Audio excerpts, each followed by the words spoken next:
નમસ્કાર વિદ્યાર્થી મિત્રો, આજના વિડીયોમાં આપણે સમજીશું કે લીડાર શું છે, તે કામ કેવી રીતે કરે છે, તેના કમ્પોનન્ટ્સ કયા છે, તેના પ્રકાર કયા છે, સિવિલ એન્જિનિયરિંગમાં તેનું મહત્વ શું છે. આ દરેક બાબતની ચર્ચા આપણે આ વિડીયોમાં કરીશું. વિડીયો શરૂ કરતા પહેલા જો તમે અમારી એપ્લિકેશન ડાઉનલોડ ન કરી હોય તો કરી લેજો. એપ્લિકેશનમાં અમે સિવિલ એન્જિનિયરિંગને લગતી તમામ પરીક્ષાઓની લેટેસ્ટ અપડેટ્સ તેમજ ટેસ્ટ સિરીઝ મૂકીએ છીએ, તો ડાઉનલોડ કરવાનું ભૂલતા નહીં. તો ચાલો મિત્રો, આજના વિડીયોને શરૂ કરીએ. સૌથી પહેલા તો મિત્રો, લીડાર શું છે?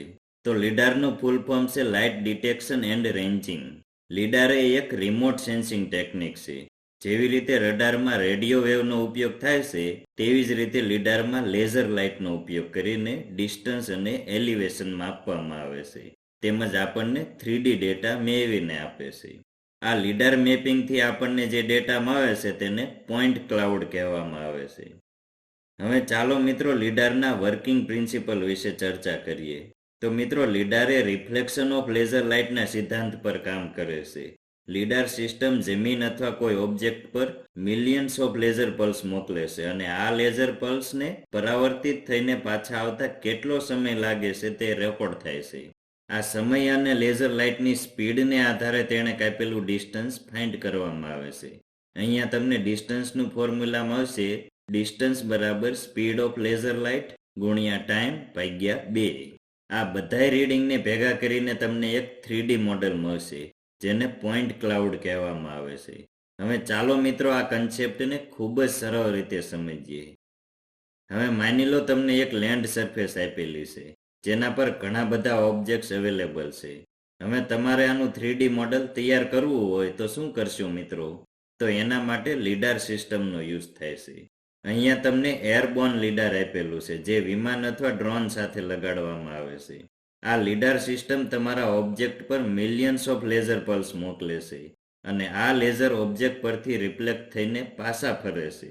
તેનો સમય અને લેઝરની સ્પીડ લીડાર સિસ્ટમ દ્વારા રેકોર્ડ થાય છે. આ સમય અને સ્પીડને આધારે તમને દરેક ઓબ્જેક્ટનું લીડારથી ડિસ્ટન્સ મળી જાય છે.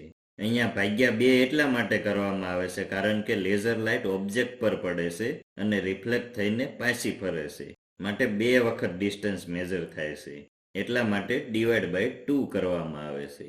આ ડિસ્ટન્સને આધારે તમને દરેક ઓબ્જેક્ટના એલિવેશન અથવા હાઇટ મળી જાય છે, જેના આધારે તમને 3D ડેટા મળે છે. અહીંયા તમને 3D આઉટપુટ જે મળે છે એ કંઈક આ રીતનું હોય છે. આ આઉટપુટને પોઈન્ટ ક્લાઉડ કહેવામાં આવે છે, જે મિલિયન્સ ઓફ લેઝર પલ્સનું બનેલું હોય છે. હવે ચાલો મિત્રો, લીડાર સિસ્ટમના કમ્પોનન્ટ્સ વિશે થોડું જાણીએ. લીડાર સિસ્ટમના કમ્પોનન્ટ્સમાં મુખ્યત્વે laser scanner, tilting mirror, servo motor, laser source, receiver, IMU, computer અને જીપીએસનો સમાવેશ થાય છે.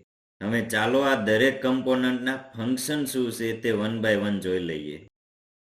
સૌથી પહેલા તો લેઝર સ્કેનરમાં લેઝર સોર્સ અને રિસીવરનો સમાવેશ થાય છે. લેઝર સોર્સે જમીન અથવા ઓબ્જેક્ટ પર લેઝર પલ્સ મોકલે છે, જ્યારે રિસીવરે રિફ્લેક્ટ થયેલા લેઝર પલ્સને ડિટેક્ટ કરે છે.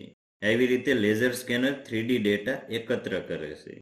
ત્યારબાદ સર્વો મોટરે ટિલ્ટિંગ મિરરને અલગ અલગ દિશામાં ફેરવે છે.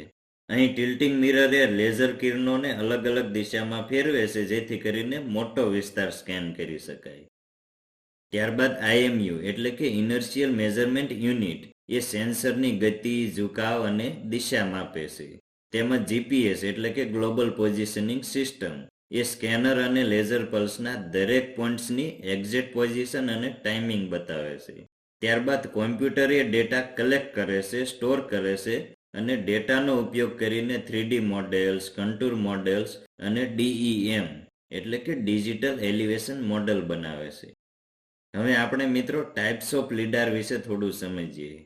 લીડારના મુખ્યત્વે 3 પ્રકાર છે: એરબોર્ન લીડાર, ટેરેસ્ટ્રીયલ લીડાર અને મોબાઈલ લીડાર. આ દરેક પ્રકાર તેના ઉપયોગ અને સ્થાનને આધારે યુઝ થાય છે.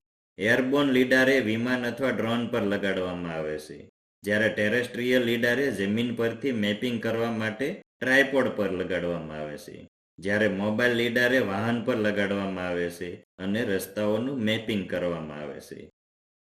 હવે મિત્રો, આપણને પોઈન્ટ ક્લાઉડના ફોર્મમાં જે લીડાર ડેટા મળ્યા તેને પ્રોસેસ કરવા માટે બે પ્રકારના સોફ્ટવેર યુઝ થાય છે, ArcGIS અને QGIS. આ બંનેના ફૂલ ફોર્મ પણ યાદ રાખી લેજો મિત્રો.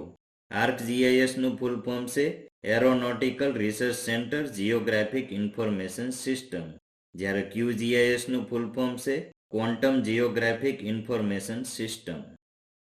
હવે મિત્રો આપણે લીડારનો ઉપયોગ શું છે તેના વિશે જોઈએ તો ટોપોગ્રાફિક મેપ તૈયાર કરવા, રોડ અને રેલવે ડિઝાઇનમાં, બિલ્ડિંગ અને કન્સ્ટ્રક્શન પ્લાનિંગમાં, હાઇડ્રોલોજી અને ફ્લડ એનાલિસિસમાં, ફોરેસ્ટ અને એન્વાયરમેન્ટ સ્ટડીમાં, અર્બન મેપિંગમાં વગેરે માટે લીડારનો ઉપયોગ થાય છે.